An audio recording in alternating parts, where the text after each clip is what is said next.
Welcome back to Inside the Hype by Wormhole TV, di mana gua, Edward Satria, host lo, ngebahas, mengupas tentang buku ini, Cult Streetwear, karangan Joe Sims.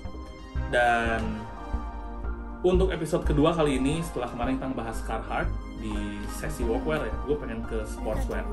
Dan yang mau gue bahas sekarang, sportswear legendaris asal Jerman, yaitu Adidas.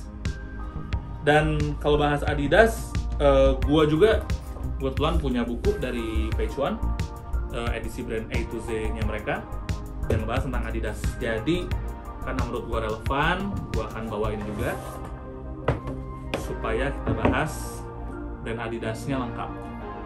Oke, kalau ngomongin Adidas, sebelum gue masuk ke apa yang dibahas sama Joe Sims nih di buku dia, gue mau masuk dulu ke sejarah Adidas. Ini sebenarnya pengetahuan yang udah umum dan lazim sih, cuman mungkin buat beberapa yang belum tahu, gue mau ngasih tahu sejarahnya Adidas itu seperti apa. Jadi Adidas tuh didirikan tahun 1920 oleh adik kakak di Jerman yang bernama Rudolf Dassler dan Adolf Dassler.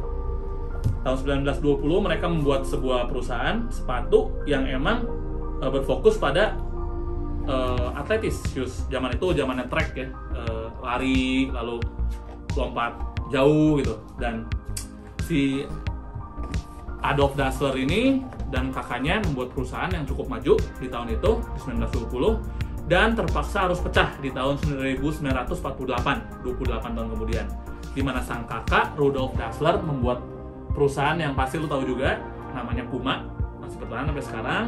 Dan sang adik Adolf yang punya nama kecil Adi Dassler, membuat sebuah brand sepatu dari nama dia, dibikin akronim jadi Adidas, Adi Dassler. Nah, ini bisa dilihat fotonya si Adi Dassler ini, ya.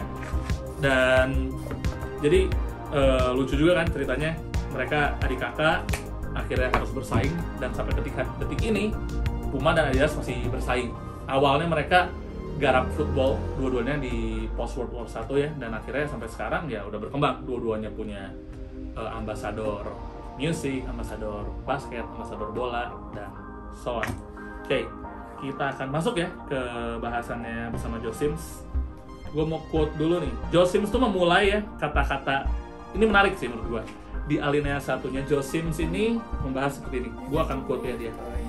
If Nike has always been reluctant to concede that its brand and product appeal are as much about fashion as they are about sport, the German company Adidas has been more than keen to admit as much, confident that interest in one does not detract from the other.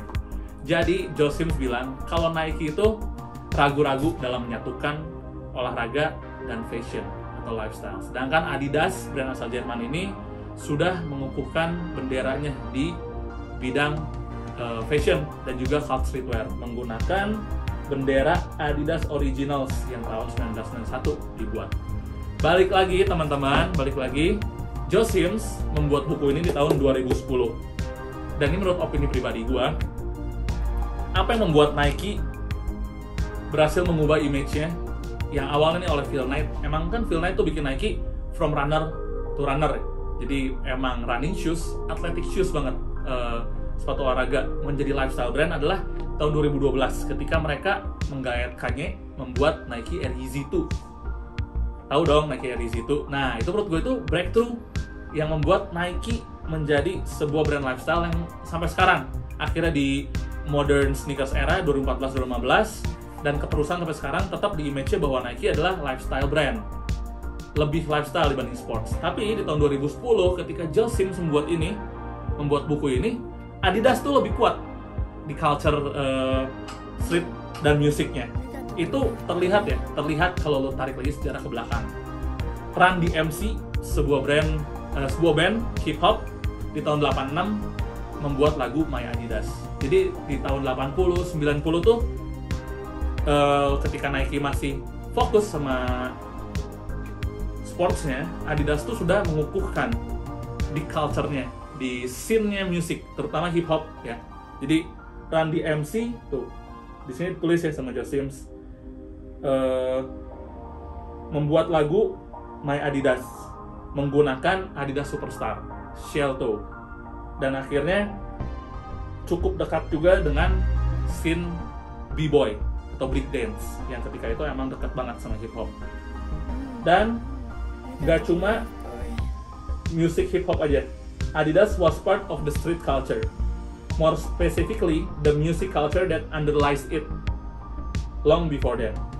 Reggae scene, legendary Bob Marley menggunakan Adidas.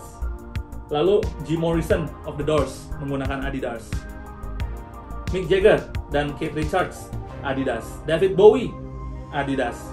Marvin Gaye, Adidas.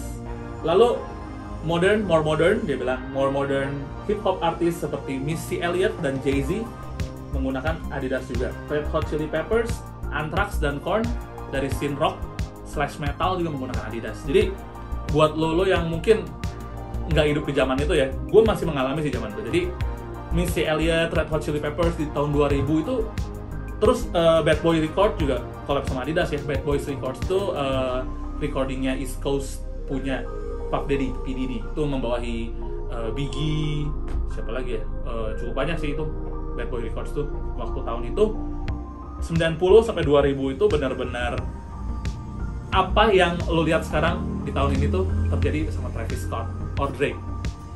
Kelihatan kan di tahun itu Bad Boy Records, Missy Elliott, Jay-Z itu sama Adidas. Fast forward 20 tahun kemudian, ya Travis Scott bikin sama Jordan ya, bikin Cactus Jack sama Nike berarti. Drake bikin sama Nike, bikin Nocta, kolaborasi sama Nocta. Jadi kolaborasi sama Nike bikin Nocta. Jadi emang apa yang dilakukan Adidas waktu itu tuh seperti apa yang dilakukan Nike di hari ini.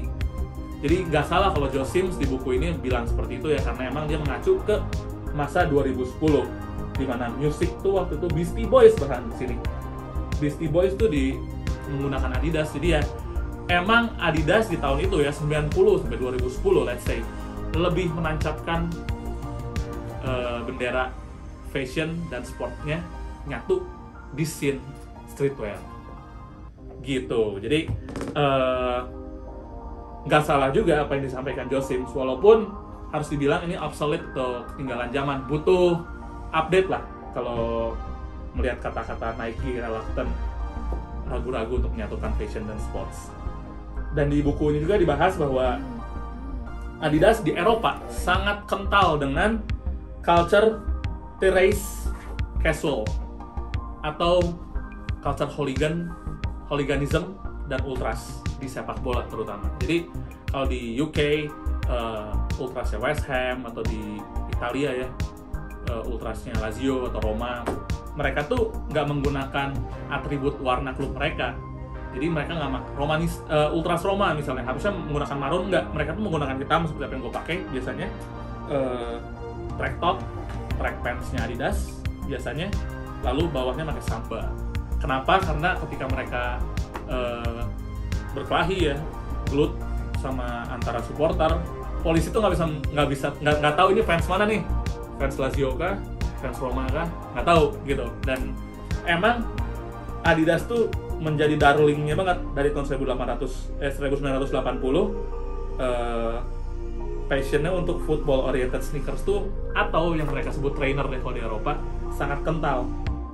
Style-style seperti Forest Hills dan Samba dating back to 1950 kalau menurut Joe Sims, sampai basketball oriented shoes seperti yang dipakai sama ini ya, culture di New York juga, New York hip hop scene.